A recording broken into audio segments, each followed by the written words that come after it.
ఏ నామమైనా పలికితే ఆ నామం యొక్క దేవుడు మాత్రమే పలుకుతాడు. అదే శ్రీరామ అనే నామంలో రాముడు ఒక్కడే పలుకుతాడు అనుకోవడం చాలా పెద్ద పొరపాటు.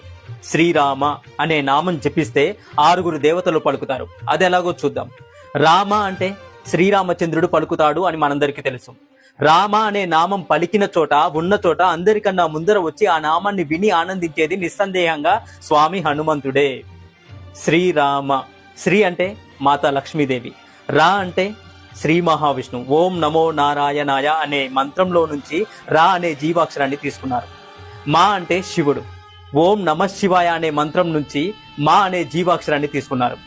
శివుడు హనుమంతుడి రూపంలో ఈ భూలోకానికి రాముడికి సేవ చేయడం కోసం వస్తున్నప్పుడు మాతా పార్వతీదేవి నాకు కూడా ఆ అదృష్టం కావాలి అని అడిగిందట. అప్పుడు శివుడు ఇలా అన్నాడట, ఈ అవతారంలో హనుమంతుడు బ్రహ్మచర్యాన్ని పఠిస్తాడు కాబట్టి నిన్ను తీసుకువెళ్లడం కుదరదు దేవి పార్వతి అని అన్నాడు మహాదేవుడు.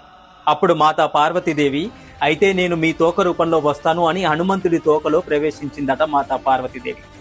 మరి రామ అన్నప్పుడు హనుమంతుడు వస్తే మాతా పార్వతీదేవి కూడా వచ్చింది కదా. శ్రీరాముడు, హనుమంతుడు, లక్ష్మీదేవి, శ్రీ మహావిష్ణువు, శివుడు, మాతా పార్వతీదేవి ఒక్క నామం పలికితే ఈ 6 దేవతలు వచ్చి ఆశీర్వదిస్తారు. అందుకే మనం రోజులో కనీసం కొంతసేపు అయినా శ్రీరామ శ్రీరామ శ్రీరామ అని నామస్మరణ చేద్దాం. మన ఈ మానవ జన్మను తరింపజేద్దాం. జై శ్రీరామ్. మీకు ఈ వీడియో నచ్చితే జై శ్రీరామ్ అని కామెంట్ చేయండి. హరే కృష్ణ.